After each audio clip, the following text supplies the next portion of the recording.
भूमिगत धन सुरंग। एक समय की बात है, राजपुर नामक गांव में निखिल नाम का एक लड़का रहता था।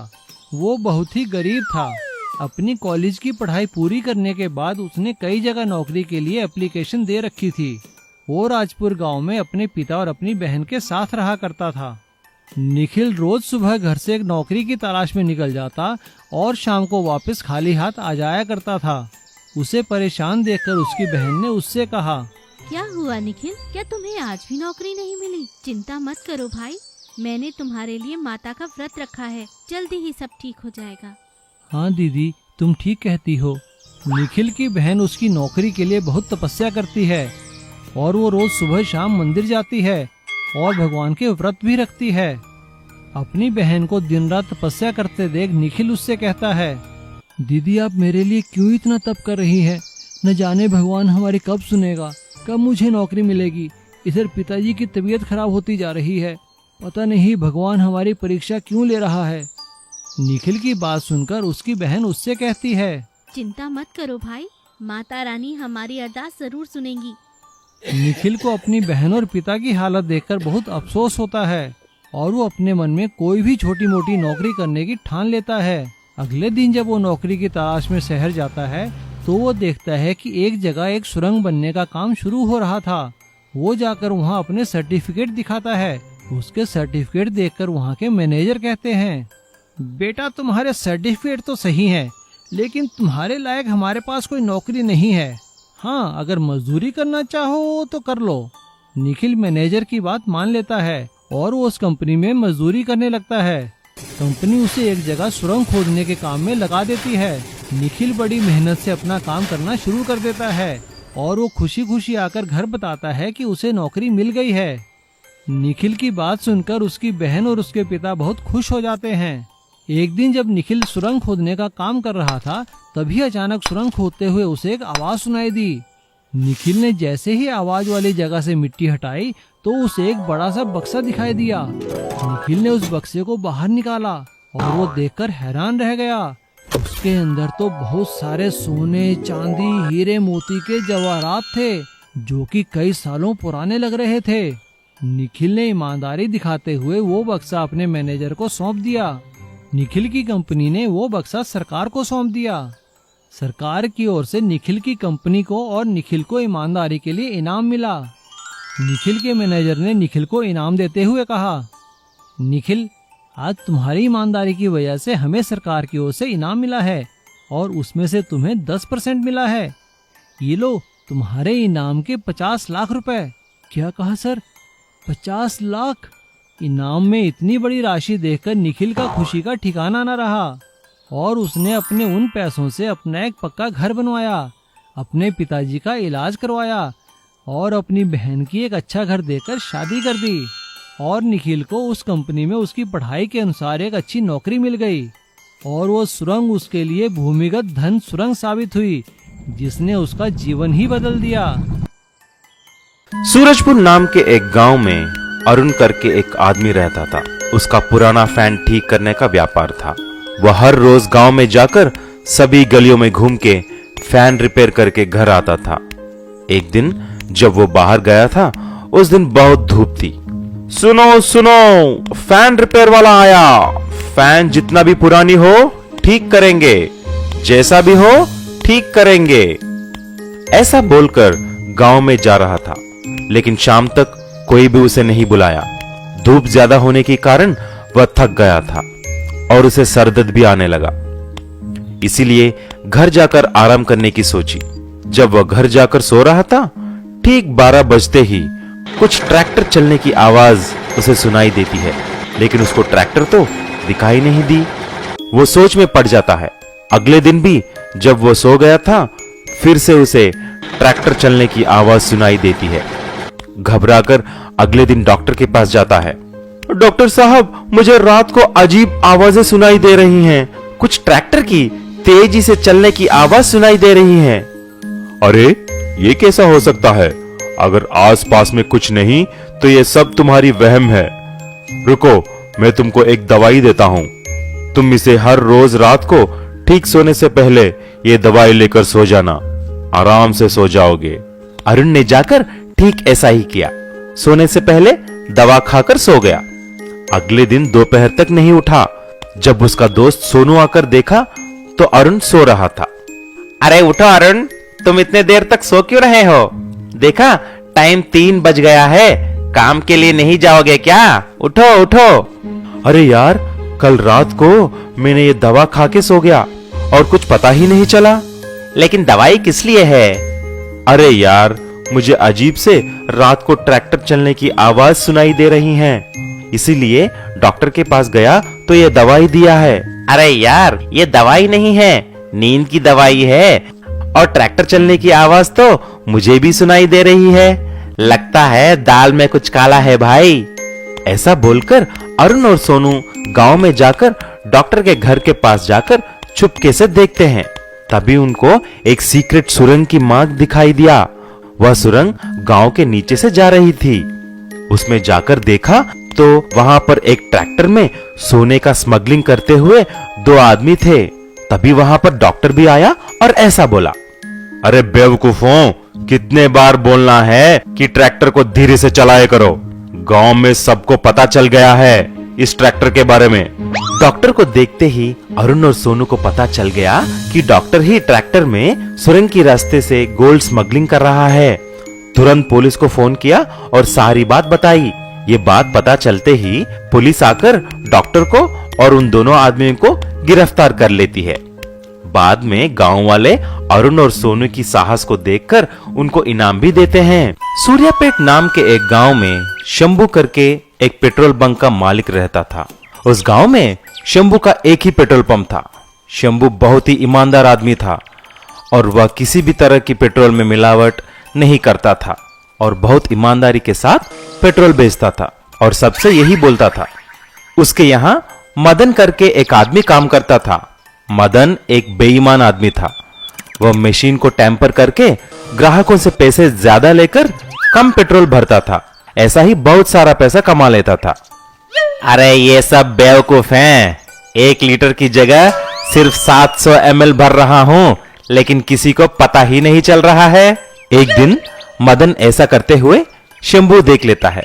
उसे खूब डांटता है और ऐसा करने के लिए मना करता है, लेकिन मदन सुधरता नहीं है। फिर वह ज्यादा पैसा लेकर कम पेट्रोल डालता था। इस बार शंभू उसे मारकर नौकरी से निकाल देता है और ऐसा बोलता है, मदन, तुम्हें बहुत बार समझाने पर भी तुम सुधरते नहीं हो। मेरे यहां बेईमानी चलता नहीं है। अगर अगली बार यहां पर दिखाई दिया तो पुलिस के हवाले कर दूंगा।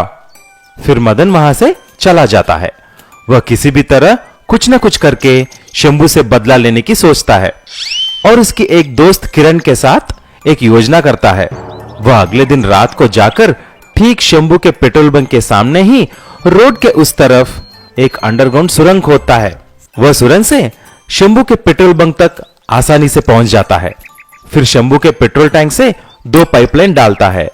फिर उसके पेट्रोल पंप में सिर्फ 2 पेट्रोल पाइप बाहर दिखने की योजना करता है। अगले दिन सुबह मदन अपना वेश बदलकर एक सेठ की तरह वहां पर आता है। नमस्ते गांव वालों, मेरा नाम किशन सेठ है। मैं यहाँ एक नया पेट्रोल पंप लगाया है। मैं यहाँ आधे दाम पर ही पेट्रोल और डीजल बेचता हूँ। हाँ, लीटर सिर्फ 40 रुपए है। आइए मेरा पेट्रोल पंप में पेट्रोल डलवाइए। ये बात सुनते ही गांव के सभी लोग मदन के झूठी पेट्रोल पंप के यहाँ लाइन लगा देते हैं। ऐसा मदन खूब पैसा कमाता है, लेकिन वहां पर शंभू का सेल्स कम हो जाता है, लेकिन उसका सारा पेट्रोल खत्म होने लगता है। अरे ये क्या, मैंने तो पेट्रोल कुछ भी नहीं बेचा है, लेकिन मेरा सारा पेट्रोल कैसे खत्म हो गया? लगता है दाल में कुछ काला है। फिर उसने उसके टैंक में जाकर देखा तो 2 पाइप देखता है और वो 2 पाइप सुरंग के मार्ग से रोड के उस तरफ जाते हैं। शंभू भी रोड के उस तरफ सुरंग मार्ग से नए पेट्रोल पंप तक पहुंच जाता है। तभी पूरी बात समझ जाता है। वह तुरंत पुलिस को फोन करके सारी बात बता देता है। जब पुलिस आके पूछता है, क्यों रे कृष्णा सेठ, पेट्रोल कहां से ला रहे हो? पेट्रोल क्या जमीन से निकल रहा है क्या? ऐसा पूछकर पुलिस कृष्णा को जब पकड़ता है, कृष्णा की दाढ़ी और मूछें निकल जाते हैं और सब मदन को देख चौंक जाते हैं। फिर शंभू और सभी लोग मदन की खूब पिटाई करते हैं। पुलिस मदन को ले जाके पेट्रोल चुराने की इल्जाम में जेल में डाल देती है। सीख, हमको कभी भी ईमानदारी के साथ व्यापार करना चाहिए। भूमिगत सब्जी मंडी। एक गांव में रामदीन नाम का एक सब्जी वाला रहता था। वो रोज ताजी और अच्छी सब्जियां गांव की सब्जी मंडी में बेचता था। उसके साथ और कई सब्जी वाले भी मंडी में काम करते थे। अरे रामदीन भाई, तुम्हारी सब्जियां तो एकदम बिक जाती हैं, क्या बात है? ग्राहकों पे जादू किया है तुमने? अरे भैया क्या बतावें, अच्छी सब्जी बेचोगे तो क्यों नहीं बिकेगी। तुम लोग भी अपना काम ईमानदारी से करो। सभी लोगों का काम अच्छा चल रहा था। एक दिन किशन लाल नाम का एक व्यापारी उस सब्जी मंडी में आता है। अरे वाह, ये मंडी तो बहुत अच्छी है। यहाँ के दुकानदार भी बड़े अच्छे लग रहे हैं। लेकिन ये यूं खुले में क्यों सब्जियां बेचते हैं? क्यों ना मैं यहाँ पे एक मॉल बना दूं, ताकि वो वहाँ पे आके मेरी दुकानें किराए पे लें और वहाँ सब्जियां बेचें। किशन लाल बहुत पैसे वाला था। वो जल्दी ही सब्जी मंडी के नजदीक जमीन खरीदकर वहाँ पर एक बहुत बड़ा मॉल बना लेता है। मॉल बनने के बाद वो सभी दुकानदारों से कहता है, भाइयों, आप लोग यूं खुले में सब्जी क्यों बेचते हो? आप लोग मेरे मॉल में आइए, दुकानें लीजिए और वहाँ सब्जी बेचिए। अरे ना भैया ना, हम लोग तो खुले में ही ठीक हैं। खुले में ताजी हवा में ताजी सब्जियां बेचने का मजा ही कुछ अलग है लाला जी। रामदीन किशन लाल से कहता है, हाँ सेठ जी, हम लोग खुले में ही ठीक हैं। सालों साल से हम यहाँ ये काम कर रहे हैं। आप अपनी मॉल में कोई और चीजें बेचिए। किशन लाल दूसरे सब्जी वालों को लाकर अपने मॉल में सब्जियां बेचना शुरू करता है। अरे देखो भाइयों, इस व्यापारी ने तो सब्जियां बेचनी भी शुरू कर दी। ये किसी ना किसी तरह हमारा काम खत्म करना चाहता है, लेकिन हम लोग एक होकर रहेंगे और सब्जियां यहीं बेचेंगे। हाँ हाँ रामदीन भाई, तुम ठीक कहते हो, हम यहाँ से नहीं हिलेंगे। लेकिन कोई भी ग्राहक वहाँ पे सब्जी लेने नहीं जाता। ये देखकर किशन लाल को बहुत गुस्सा आता है और वो एक तरकीब निकालता है। रात में जब सब सब्जी वाले अपने अपने घरों में सो रहे थे, तो वो जेसीबी मशीन लाकर सब्जी मंडी वाली जगह पर एक बहुत बड़ा गड्ढा कर देता है। अब देखता हूँ कैसे बेचते हैं सब्जियां। अगले दिन सुबह जब सब सब्जी वाले वहां आते हैं तो गड्ढा देखकर परेशान हो जाते हैं। अरे ई का हो गया, अब हम कहाँ सब्जी बेचेंगे? अरे रामदीन भाई, कोई उपाय तो निकालो। भाइयों, आप लोग परेशान क्यों होते हो? गड्ढा है तो क्या हुआ, नीचे जगह तो है ना, हम लोग गड्ढे में ही सब्जी मंडी बना लेंगे। सभी सब्जी वाले मिलकर उस गड्ढे को समतल करते हैं और वहां उतरने के लिए सीढ़ियां बना लेते हैं और उस गड्ढे में सब्जियां बेचना शुरू करते हैं। और उनके ग्राहक फिर से वापस लौट आते हैं और उनका काम फिर से पहले की तरह चलने लगता है और वो गड्ढा एक भूमिगत सब्जी मंडी में बदल जाता है। सब लोग रामदीन की तारीफ करते हैं। अरे रामदीन भाई, हम लोग तो गड्ढा देखकर घबरा ही गए थे, लेकिन तुम्हारा ये भूमिगत सब्जी मंडी का आइडिया बहुत अच्छा है। भूमिगत सब्जी मंडी में तो हमारा कारोबार और भी बढ़ गया है। भूमिगत सोने का हैंडपंप। कानपुर नाम के एक शहर में कविता नाम का एक लड़ाकू औरत रहती थी। उसका एक बेटा था प्रमोद। कविता बहुत लालची थी, सोना और चांदी से बहुत लगाव थी। कविता चाहती थी कि उसके बेटे की शादी किसी बड़े से घर में हो और दहेज में करोड़ों रुपया और ढेर सारा सोना गहने लाएं। और ऐसा ही उसने प्रमोद के लिए रिश्ता ढूंढना शुरू कर दिया। एक दिन प्रमोद कविता के पास आया। माँ, मैं अपनी मन की बात बोलना चाहता हूँ। मुझे मेरी क्लासमेट स्वप्ना से प्यार हो गया है। मैं उसी से शादी करना चाहता हूँ। कविता प्रमोद के सामने कुछ बोल नहीं सकी। अरे ठीक है बेटा, तेरी खुशी में ही मेरी खुशी है। ऐसा प्रमोद स्वप्ना से शादी करके उसे घर लेके आता है। आओ बेटा आओ, मेरी तो किस्मत जाग उठी। आज सोने जैसा बहू आई है, फिर असली सोने की क्या जरूरत है। कविता के बातों को स्वप्ना और प्रमोद समझ न सके। जब प्रमोद घर में रहता था, तभी कविता स्वप्ना को बहुत अच्छी तरह से देखने लगी। मिठाइयाँ खिलाती थी और कुछ काम नहीं करने देती थी। लेकिन जब प्रमोद बाहर जाता था, स्वप्ना को बहुत तंग करती थी। खाने के लिए भी कुछ नहीं देती थी, गालियां देती थी और सोना लाने के लिए कोसती थी। हाँ, बदसूरत लड़की, मेरे बेटे को हड़प लिया है, अभी मेरे जायदाद को हड़प लगी क्या? तुमको खाना देना भी बेकार है, मेरे सारे सपनों को नाश कर दिया है। मनहूस, चले जाओ यहाँ से, जाकर कहीं मर जाना। ये सारी बात स्वप्ना प्रमोद को बोलती है, लेकिन वह मानता नहीं है। मेरी माँ तुम्हें बेटी जैसी देख रही है, लेकिन तुम ये बातें कर रहे हो, शर्म मानी चाहिए। ऐसा डांट कर चला जाता है। उस दिन शाम को आत्महत्या करने के लिए स्वप्ना जंगल की ओर चली जाती है। थोड़े दूर जाते ही उसको एक आवाज सुनाई देती है। वहाँ एक पेड़ पर एक चुड़ैल बैठी थी। लगता है मरना चाहती है, तभी तो इस जंगल में मेरे पास आई है।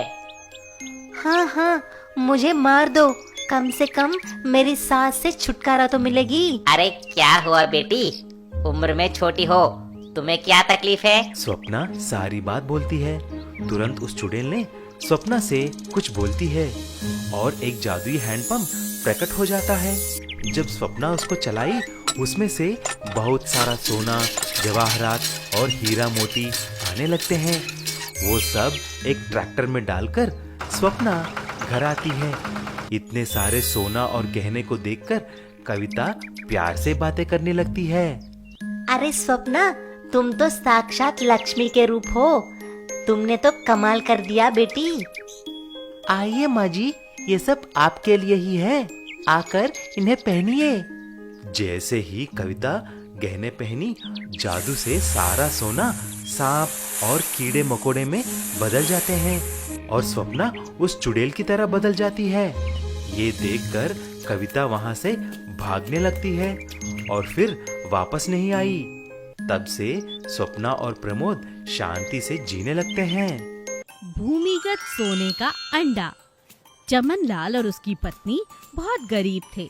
अपनी छोटी छोटी बकरियों और मुर्गियों से वो बहुत प्यार करते थे। मुर्गियों के अंडे बेचकर, बकरियों का दूध बेचकर उनका गुजारा चलता था। मगर धीरे धीरे पैसे की कम आमदनी के कारण उनके सर पर कर्जा बढ़ता चला जा रहा था। चमन लाल की पत्नी एक दिन उससे कहती है, कर्जा तो बढ़ता ही जा रहा है जी। आज वो सुनार भी आया था, कह रहा था कि जो सोना गिरवी रखा है उसे जल्दी छुड़ाओ या फिर ब्याज समय पर दो। 6 महीने हो गए, ब्याज नहीं दिया है हमने, कहीं वो हमारा सारा सोना न रख ले, कुछ तो करो। चमन लाल बहुत सोचता है और फिर अपनी पत्नी से कहता है, अरे भगवान, तुम तो जानती ही हो काम धंधा बिल्कुल नहीं चल रहा है, क्यों ना हम कुछ मुर्गियों और बकरियों को बेचकर अपना कर्जा चुका दें। अगर इन्हें ही बेच दिया तो खाने का क्या खाएंगे, कैसे जीवन यापन करेंगे, कुछ सोचा भी है?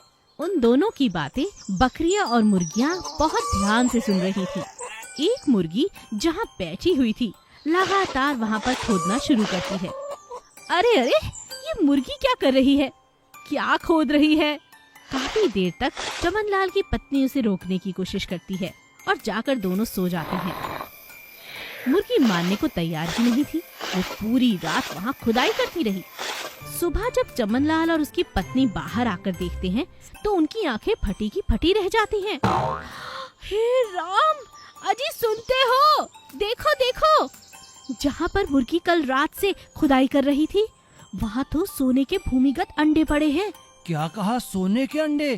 कहीं तुम सपना तो नहीं देख रही? अरे नहीं, चलो मेरे साथ। दोनों पति पत्नी बाहर आते हैं और मुर्गी हंसते हुए उन अंडों की तरफ इशारा करती है। हाय राम, लगता है इसने हमारी दुख भरी कहानी सुन ली और एक उपाय निकाल लिया है। जल्दी इन सोने के अंडों को निकालो और सुनार के पास जाओ। चमन लाल अपनी पत्नी की बात मानता है। सोने के अंडे सुनार को देकर बहुत सारे पैसे ले आता है। पुराना सोना भी छुड़वा लेता है और नई मुर्गियां और बकरियां लाकर पालने लगता है। अब उनके दिन बदल गए थे, गरीबी दूर हो गई थी। वो मुर्गी जो हमेशा खुदाई कर रही होती थी, उसने वो अंडे देकर उन पर बहुत बड़ा एहसान किया था। अब वो केवल मुर्गी नहीं थी बल्कि घर का सदस्य थी। अरे मुर्गी, तुम तो भगवान का रूप हो, हमारे दिन बदल दिए। तुम्हारा एहसान इस जन्म में कैसे उतारेंगे। अब मुर्गी को हर कोई चाहने लगा। बकरियां, नई मुर्गियां और उसके सारी मुर्गियां साथी उसके साथ बहुत अच्छे से रहने लगे। अरे वाह मुर्गी, तुमने कमाल कर दिया। दोनों पति पत्नी कितने खुश हैं देखो। ये हमारा इतना ख्याल रखते थे, हम तो इनके लिए कुछ नहीं कर सके, मगर तुमने ये जो भूमिगत अंडे इन्हें दिए हैं, ऐसा लगता है इस घर में खुशियाँ फिर से वापस लौट आई हैं। तुम्हारा हम सब की तरफ से शुक्रिया।